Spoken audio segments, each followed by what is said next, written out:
How many people know about George Washington Sears?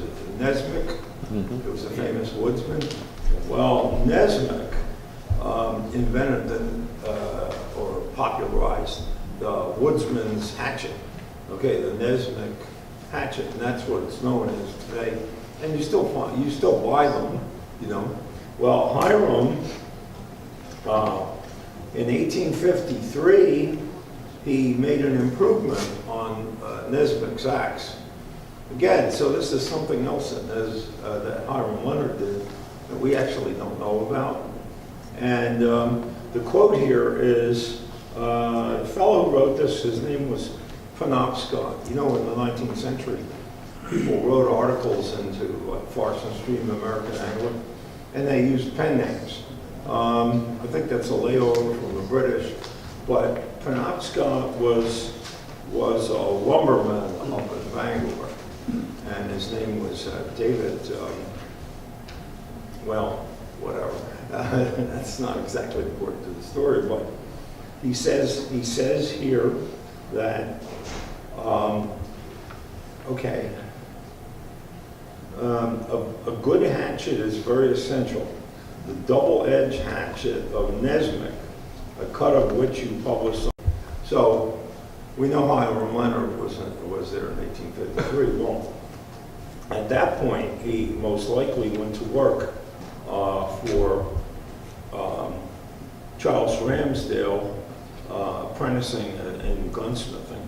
But when he was up there, he also met a young man who was a year younger than him by the name of Manly Hardy. And Manly Hardy was a lifelong friend, and they corresponded until Leonard's death in 1907. And there are letters here in the museum archives from Hiram Leonard to Manly Hardy and back and forth. So anyway, they were very, very good friends. Now, Manly Hardy, well, his father started a trading post about 1820 in Brewer, Maine, and they had a trapping and fur business and so on. Well, when Hiram Leonard hooked up with Manly Hardy, they went on trips together for months into the Maine and Canadian wilderness. At that time, the border, I believe, between Maine and Canada was probably not really well defined, you know. So anyway, this is a photo of Hiram Leonard about 1860. Okay. And afterwards, you can come up and look through these notebooks. These are all notes I acquired, hopefully from that handout sheet. I can expand this into an actual biography. He led a very interesting life. In 1857, I believe, he was riding a stagecoach, and the coach was trying to cross a road where a stream had flooded, and the stagecoach got washed into a river. And Hiram Leonard, apparently, oddly enough, he wasn't as physically feeble as people have heard, okay? But he rescued his other 3 passengers. So that write-up was done in the local papers, and he got some notoriety out of it. Anyway, he went on several trips with Manly Hardy looking for furs, and Manly Hardy kept a very detailed notebook of their trips. And on 2 different trips, twice, Leonard almost shot himself with his own gun. And the reason being is well, he was working as a gunsmith. He started making his invention about 1855, and what it was, you know, gunsmiths have always been trying to do multiple shot weapons, so it kind of became popular even in the 1700s during the Pennsylvania Rifle era to make what's called superimposed load firearms. In other words, you put two loads, one on top of each other in a barrel. And then you have some sort of mechanism to fire off the first load, fire off the second load. Well, H.L.Leonard did just that. And this is a detailed photo of H.L.Leonard's two-shot mechanism. And what if you see this bar here, that's set to fire the first charge off the nipple. And then the second part of it was you cock the hammer back, you pull that lever, this springs up, and you can fire the second charge. However, all these multi-shot weapons require extra care on loading, because if you didn't load it right, the both charges went off at the same time. And about the same time, another Mainer, who actually moved to Ohio when the invention came, invented his own two-shot mechanism. The only difference is that he patented his. H.L.Leonard didn't patent his. Whether or not he couldn't patent it because it was just a different design, which was already patented, or maybe he just didn't feel like he needed to patent stuff, you know? And so his guns were very, very popular with the main guns, main trappers and hunters. This is an example of one of his rifles here with a two-shot mechanism. And there are letters that have survived where trappers have written H.L.Leonard asking for him to build a multi-shot weapon for them. So he did build a few, actually. I own this one, and on the other side, yes. But he also did the same thing in pistols. So basically, my guess is this is an English pistol that he converted the lock mechanism to the two-shooter. And of course, he put peep sights on the back, and that's actually, you know, a higher posted sight for a target. This pistol was given to Manly Hardy, his friend, and it's in the Maine State Museum. That pistol was passed around they claim 5 or 6 hunters, okay? And the claim is that pistol shot over 100 moose, okay? Now, moose hunting back then wasn't quite like today, because today you gotta be, you know, like stalk the moose and you know, hope you can get close. But back then, moose didn't recognize people well. So if you were essentially upwind of the moose, you could sneak up pretty close, and it generally shot them behind the ear. So now that's not to say they didn't shoot them with rifles and things like that too, but it was probably really easy to hunt moose. And it's probably good to have 2 shots in case you missed that deer on the first one, and that moose turns around. Yeah, and right outside of Brewer, Maine, well, how many people know where Bangor is in Brewer, right? Okay, you know, Brewer's the sister city to Bangor. Well, right outside the little village, because Brewer was an Indian village, Penobscot Indian village, there were, there were moose all over the place. So back in the 1850s, it wasn't too hard to hunt. So the moose were prized, of course, for their fur. Of course, everybody likes moose antlers and their meat, moose meat. However, I can tell you this: when I was in graduate school, we bought a Maine cookbook. Okay, one of the recipes in there was a moose recipe. All right, and it was Manly Hardy's favorite. He liked it better than butter, and it was called boiled moose nose. All right. And the way you did that was you put the hairy moose nose in the pot and boiled it for a couple of hours or so. And then you peel the skin off and you chill and the nose is like a pate or a butter. Okay, so you spread it on crackers. These guys were out in the woods too long. But anyway, that was Manly Hardy's favorite, and I'm sure Hiram Leonard had his fill of Mustos. All right, so anyway. Jerry? Yes, you can interrupt it or whatever. Have you ever eaten moose meat? I'm sorry, you gotta, Have you ever eaten moose meat? no, The best way to do it is, I don't think I had. Oh, wait a minute, I did. In Montana, not Montana, in Wyoming, we went to a restaurant and we had moose medallions, yes. Yeah. the best way to do it is you take a piece of moose meat, you put it on a plank and you nail it down. You put it on the cab of your pickup truck. You leave it out there for 4 or 5 days in the sun. Then you take off the meat and you eat the plank. Yes. No, that's the recipe for McGann's. That's the same recipe for shad.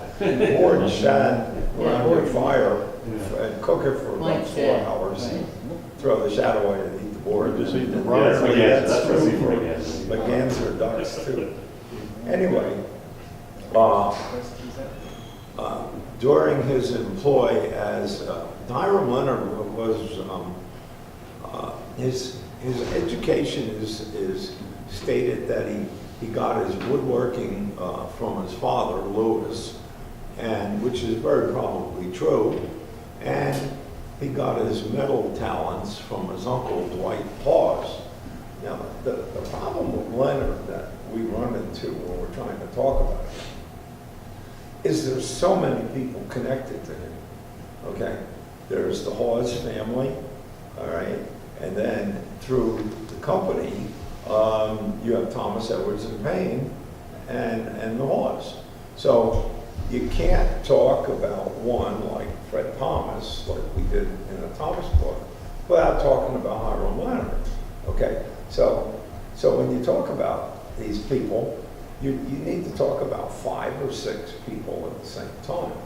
Now, the interesting thing, his uncle Dwight Hawes was a machinist in Honesdale, Pennsylvania. I found out that friends of mine who researched Pennsylvania gunsmiths, early gunsmiths, they could not find Dwight Hawes.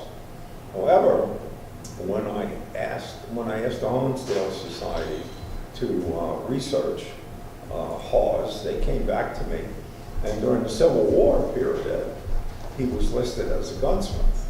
So he would have done gun repairs on military weapons. And that's true with a lot of people who were machinists.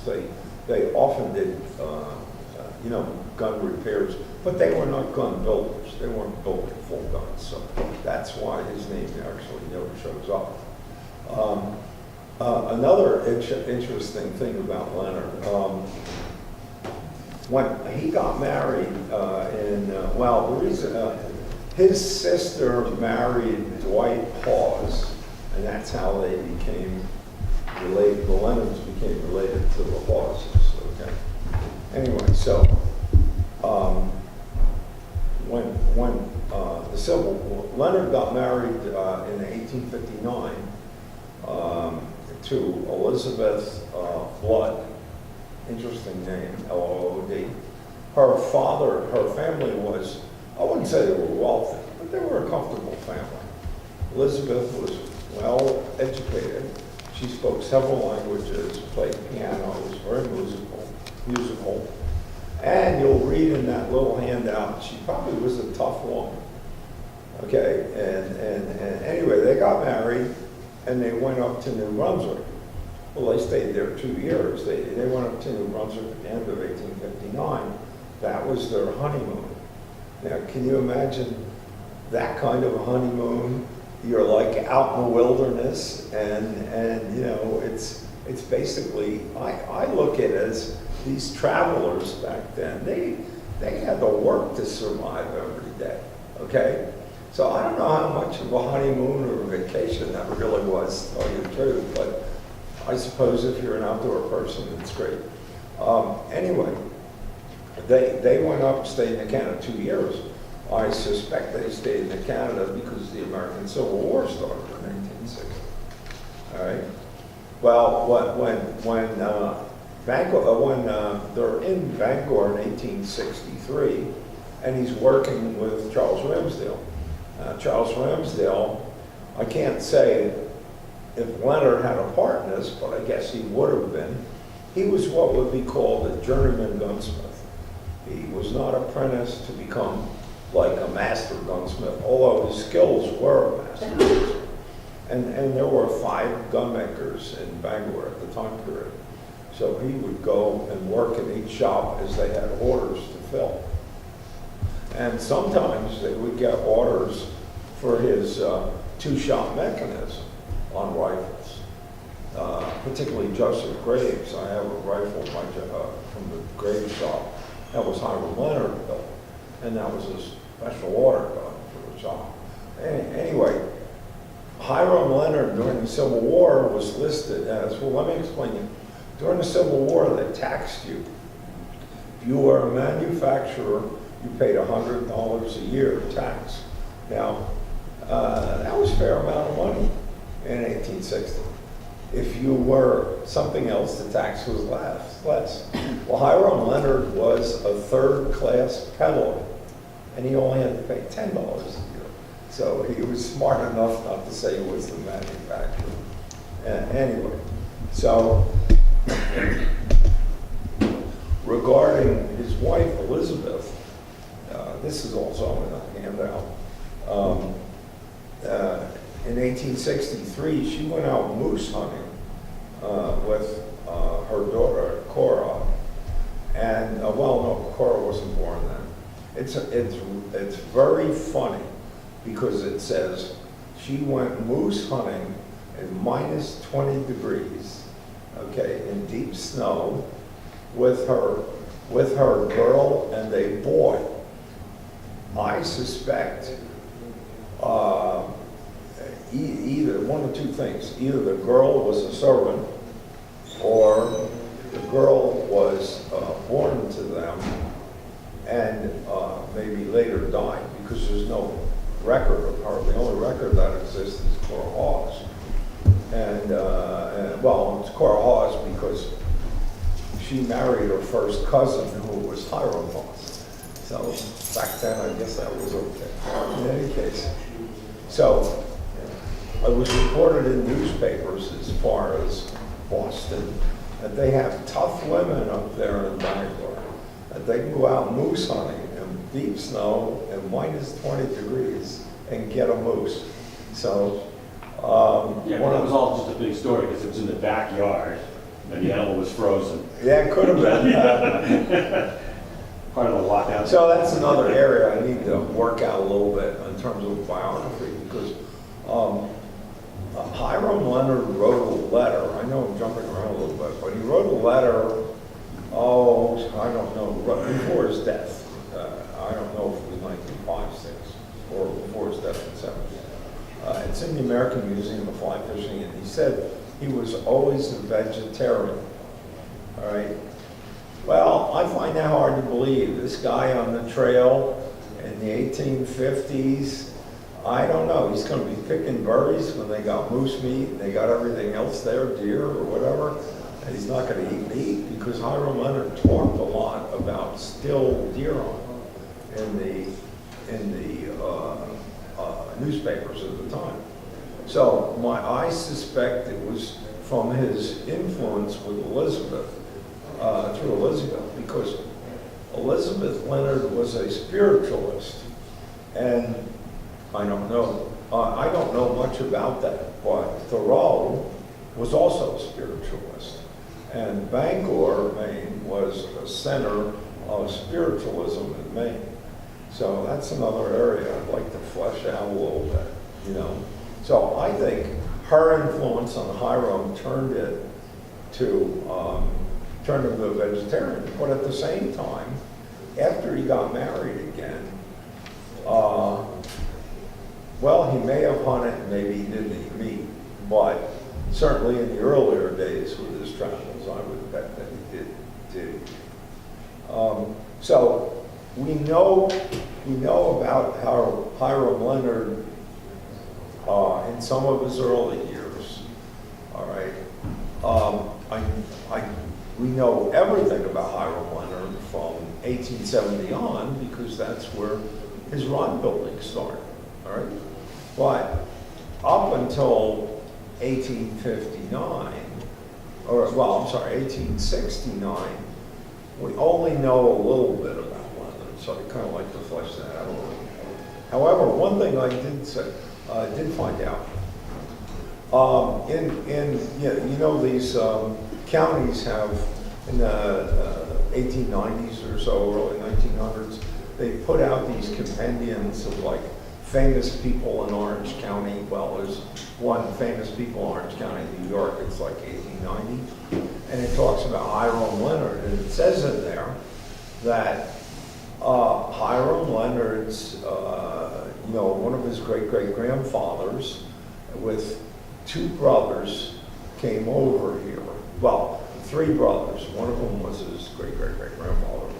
Came over on the Mayflower, all right? And that has been a standard thing about Hiram Leonard. Well, I had the Wayne County Historical Society, which has a full set of volumes that traces every Mayflower descendant. It's like 20 volumes about that thick. I had them go completely through the volumes. Hiram Leonard's family is not in there, so he did not. It was a good promo, which nobody back then could prove, but basically, no, his family was not on Mayflower. So I don't know if anybody's gonna get all worked up over it or not. So in any case, Hiram, like I said, as a gunsmith, he made some really nice guns. A style of gun out of Bangor was what was called the underhammer, and this is what's called the Bangor style. And the Bangor style had this kind of curve in it. And a lot of the main gunsmiths copied that style, which was kind of invented around 1840 or so by William Neal, a Maine gunsmith. So that Hiram Leonard made this gun, and it's stamped on the barrel H.L.Leonard. Okay, so it's a real nice stamping. What's odd about Leonard is the 2-shot pistols that exist. There's 3 of them that exist, and they're all marked H.L.Leonard. The rifles, only one rifle I know of is marked to H.L.Leonard. They're unmarked, but there's no doubt about it that it's a Leonard built gun. So anyway, he built several guns. These guns were in a collection. There was a Connecticut veterinarian by the name of Armand Leonard, was some kind of distant relative of Hiram Leonard, and he went to Cora Hawes and bought Leonard's personal effects, okay? And in that was these pistols that were made by Hiram Leonard. And it's a shoulder stock to one of them, and then this is a bullet mold and so on. Those were donated to the National Firearms Museum. So they're down there on display. Another thing that's I would love to have it, but it's in the Maine State Museum. Hiram Leonard made a revolving rifle, and that would have been, somewhere around 1855 or to 1860, that period. And what he did, if you look at this frame, however he got it, but that's a 3rd model Colt Dragoon frame, okay? And the gun is built in a typical Bangor style. The trigger guard and everything is a typical Bangor style. So he fastened this thing together quite interestingly. There's only one of them, and it is marked H.L. Leonard, and it's in the Maine State Museum. So they won't sell it. You say it is not marked? No, it is marked. Oh, good. It's marked H.L. Leonard. I don't remember if it's marked Bangor, Maine or not, but it is marked. So after the Civil War, Leonard still worked as a gunsmith. He did deer hunting because he wrote articles on deer hunting, Forest and Stream. And then in 18, what the heck was it? Yeah, and really, in 1869, he was approached by one of the Boston sporting houses, Bradford and Anthony, and he was shown a rod, and they said, well, can you make a rod like this to sell, for us to sell? And he said, yes, I can make one like that, but better. Tradition has it that it was a Charles Murphy rod. Well, it wasn't a Charles Murphy rod, because Leonard could never make one better. They're exquisite rods if you look at it. So, well, we think we know whose rod it was. And then, of course, there's the whole history of Hiram Leonard later on, and then moving down to here. What I wound up doing was, see any other important things really about Hiram. Oh, that's right. He met Thoreau in 1858 when he was on a hunting trip, and he was to meet Aunt Manly Hardy, I think in Greenville, Maine. So he got on a stagecoach in Bangor and traveled up to Bangor, Maine. So if you look in the Maine woods, you'll find that Thoreau talks actually about Hiram Leonard, but he doesn't name him. He says, he describes the passengers in the coach, and that's also in that handout. And he said one of them was known as the Great White Hunter, okay? And he was very adept, and he could travel like the Indians did, and, was very talented and stuff like that, but he looked like a real ruffian. That's probably because he was dressed in the picture the way I showed you. Anyway, they had quite a conversation, and he wrote about it in the Maine woods. Later on, he says the Great White Hunter, when Thoreau was on his trip, and those trips were insane. I mean, they went out in all kinds of weather. They waded through swamps on their trips, waist deep. And at night, what they did, one of the things they brought for supplies was butter. Okay, they cut their butter in half. Butter was used for food, but they also, at the end of the day, by the fire, they would dry their boots, and in the morning they would butter them.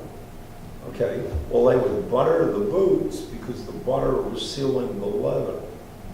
All right, and that's the first time I ever read about buttering your boots. So if you run out of grease and your boots start to leak, you can put butter on them. So anyway, so he mentions that on this particular trail that they were following, on his adventure, Hiram, the Great White Hunter, met 2 bears and dispatched them very quickly.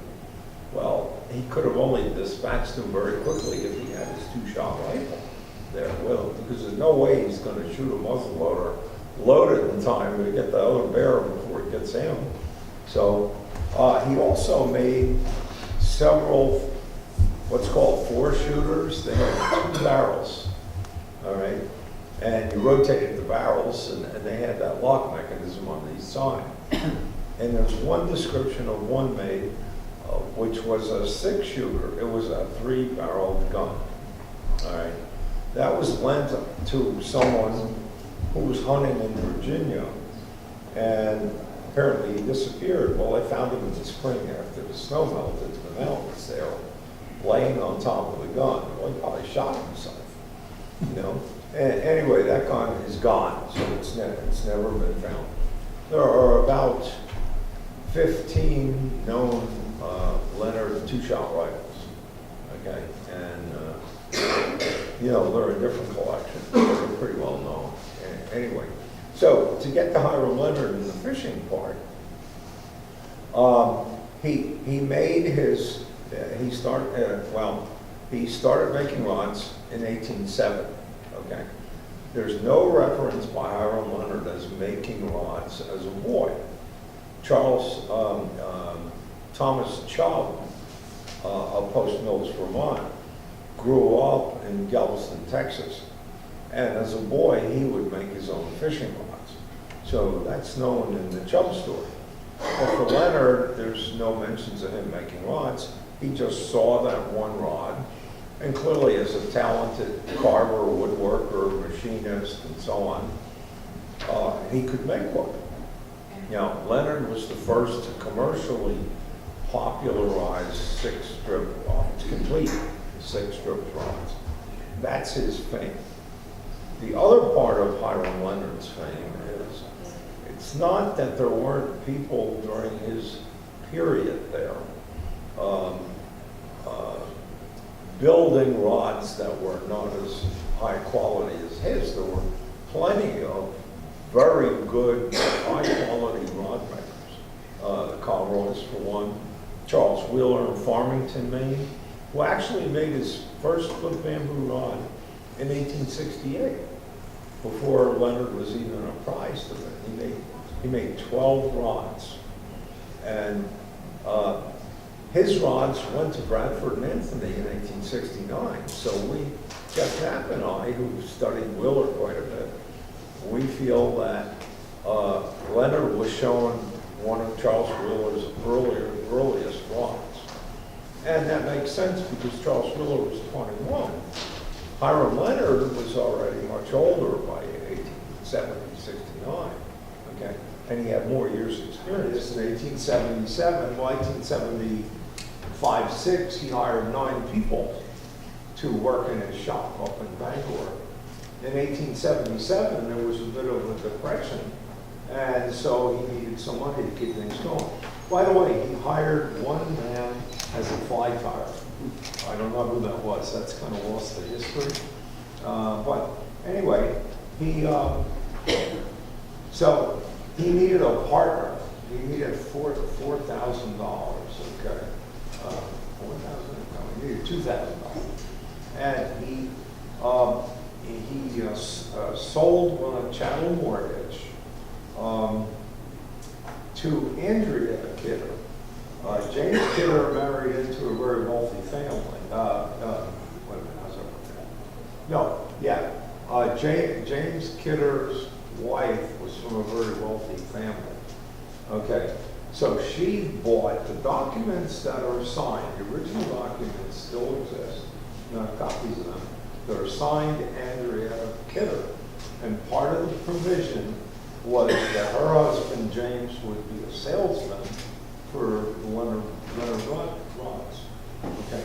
Well, he had an office down in New York, and that's how they got introduced to William Mills.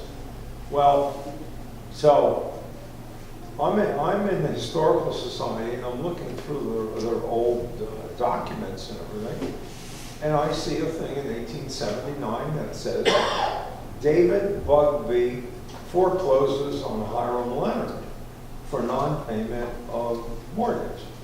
And I'm like, wait a minute, nobody's ever talked about that. So he never paid a cent on that 1876 mortgage. In 1877, he sold half the business, which he did not own that property, to Andrea Kidder.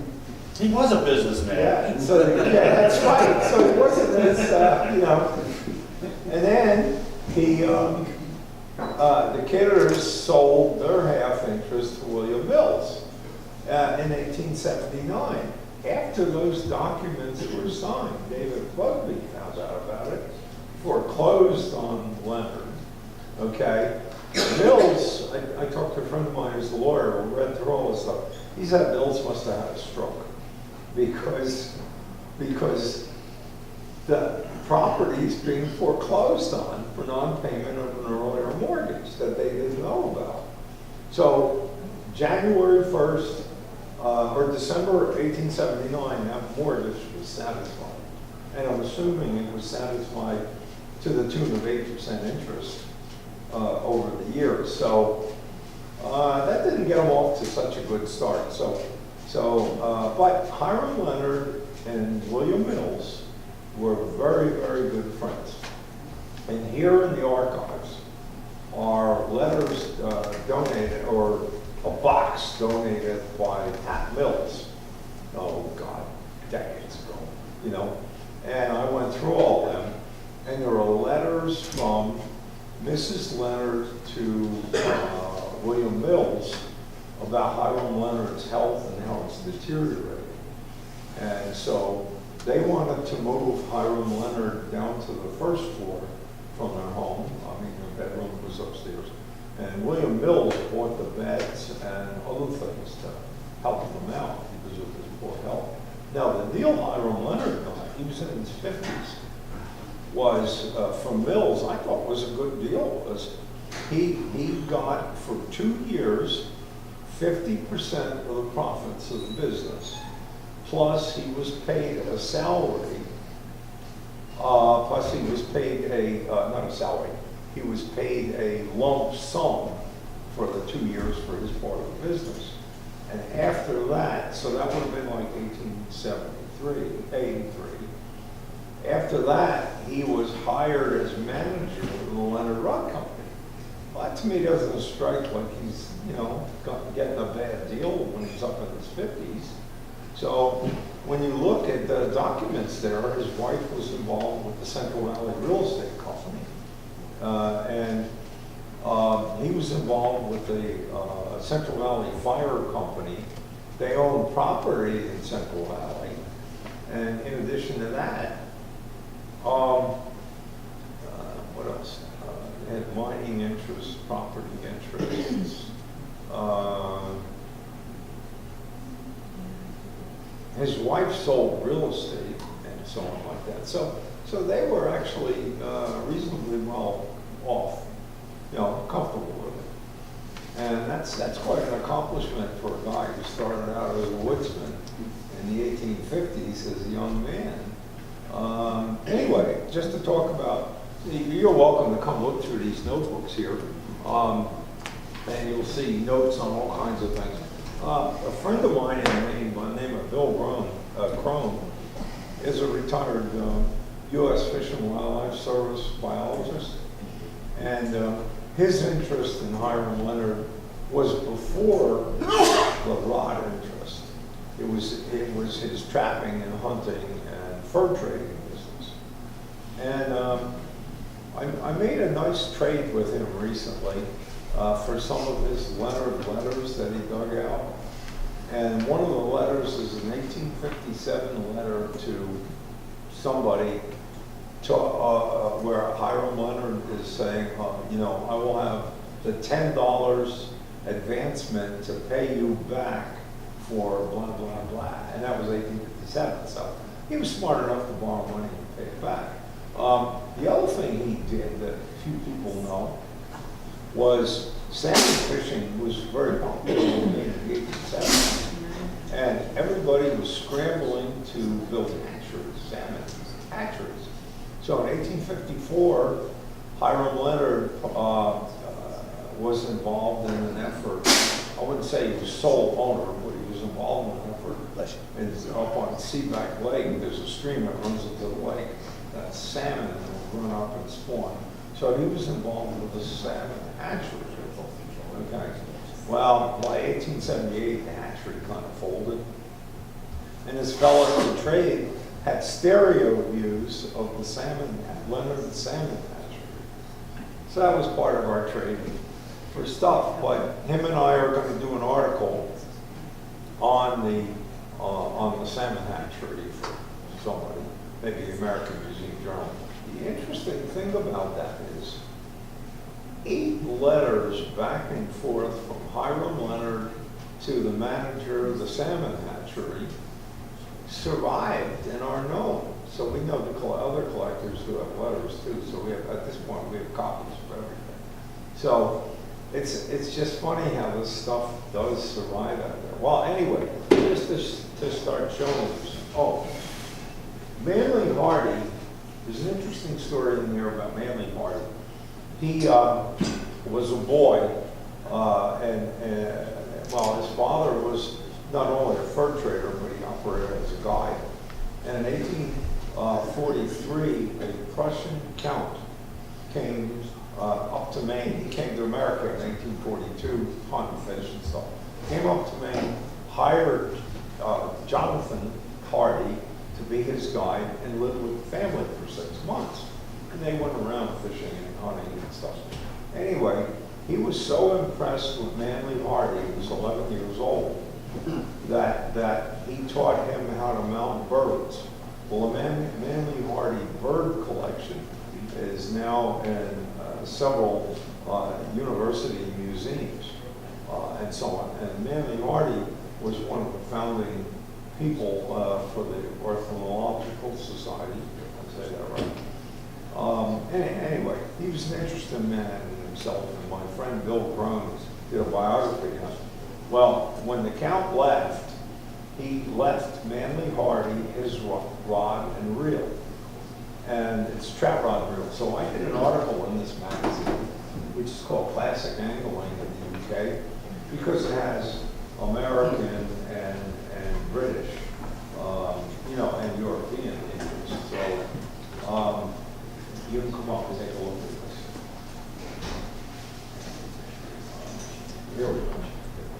And that's Manly Hardy's rod given to him in 1844, spring of 1845, with his reel. And the rod was made in Ireland, Dublin, Ireland. And it's stamped with a maker's name. So I had a heck of a time. I wound up contacting the Dublin Historical Society and all these people, and finally ferreted out the information on the guy who made the rods. And then the reel is what's called an Irish spike reel. And what it would do is it would go through the handle, or reel seat. Well, it's not reel seat. It would go through a hole there and then get tightened down. That's how it compelled. But the rod is in magnificent shape for being fished by a whole bunch of people starting in the 1840s there. So I'll leave this out on the table. But it's wood, of course, but it is very, very finely made. So let me just take you through. This rod is an unmarked rod, okay? Can you tell me who might have made it?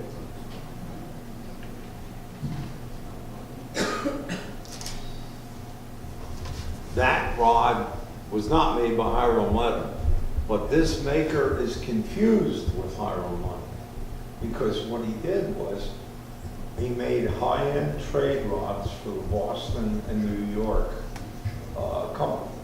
sporting companies, This was Charles Willard from Farmington, Maine. And his trade rods were not marked, but he did mark his own rods, that he sold out of his. They did have a store because Farmington's the jumping point to the rangelands. So his father was a gunsmith, moved there somewhere around 1840, trained his son as a gunsmith. There's a whole story with that stuff. Then a lawyer by the name of Prouty from Boston, who was a founding member of the Equestrian Club up north of Rangeland, okay? One of these big wealthy fishing clubs up there. And brought a Charles Murphy rod to Charles Wheeler, who was 21 at the time, and said, "Can you build this?" And he said, "Well, yeah, I'm trained as a gunsmith and all that stuff." So he said, "Well, I'll get you combs of bamboo, and and whatever you need, and you make me 12 rods." Well, he did. And in 1869, an advertisement appeared in one of these books that were very popular and made guides to the ranges or whatever. And it was from Bradford and Anthony, and it said, sole supplier or sole agent of Charles E. Wheeler rods. Jeff and I believe that a Charles Wheeler rod, one of the first of the 12, was brought to Leonard. And yes, he probably could make a better rod, because that was Charles's first efforts at building a split-bender rod. Now, as far as we know, he only did complete 6-strip rods, and that was in 1869. Anyway, one point I did want to cover. The actual importance of Hiram Leonard is not so much that he built rods, because a lot of people built rods. Every other, every other maker, whether they had, people working in the shop or whatever, none of their people followed the tradition through. Charles Wheeler had 9 people in his shop. When he died and the shop closed, they went on to do some other kind of work. Hiram Leonard's legacy is that the people who worked for him went off on their own, following his tradition, and that's what was handed down to us today, was the Leonard tradition. And it's only because his people decided to make flag making their life's business. Okay? So that's really the fame and legacy of Hiram Leonard. He's not the father of the split family law. There are lots of people making split family laws. He is the first, well, I don't know if you can even claim that. I said before, first successful marketer of 6-strip rods, but Charles Murphy in the 1860s was building 6-strip rods and selling them through, it couldn't have been Bradford, I think, one of the Boston or one of the New York outlets there. So Hiram Leonard's people followed the tradition and gave us what we have today. So that's what his legacy is. Anyway, these rods here, this rod here, there's 3 periods of Bangor rods. There's the, what they call the earliest Bangors, and that was stamped H.L.Leonard maker with his gunsmith stamp, okay? And that was till about 1875, all right? 1876, he had this thing going on with Abbey and Embry, and Abbey and Embry stamped had A and I sole agents, H.L.Leonard maker, A and I sole agents. Well, that only lasted for a year, for whatever reasons. Anyway, so that stamping on early Leonard rod is quite rare. But after that, in 1877, Leonard did his gunsmith stamp, H.L.Leonard maker, Bangor, Maine, stamped underneath it with a different die, all right? So, and then when Mills came and bought the, bought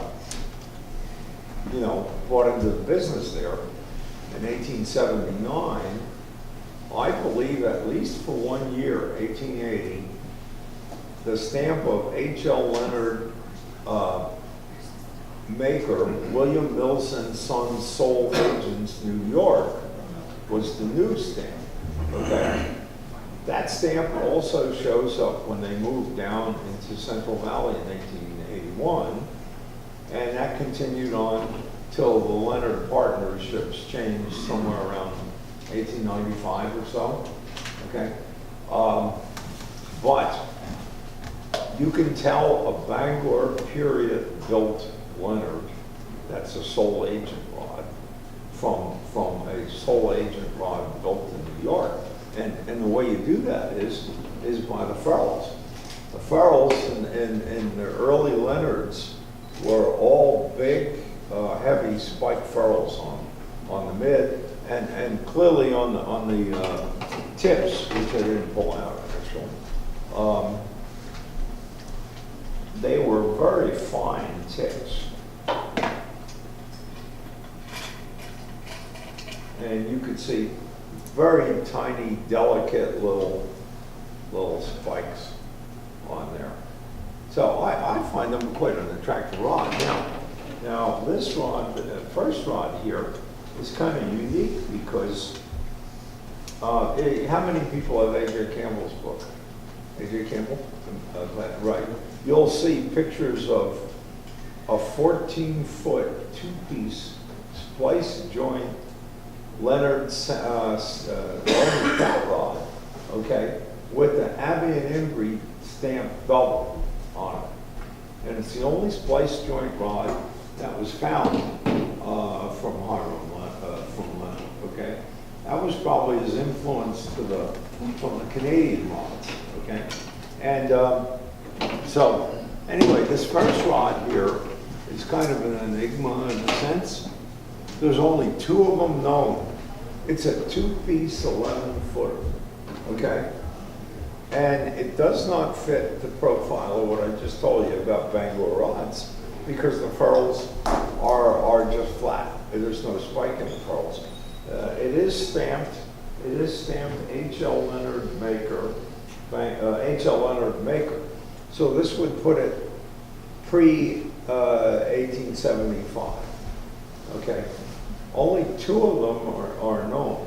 One turned up on the bamboo rod chapboard. Some guy had it, wanted to know something about it.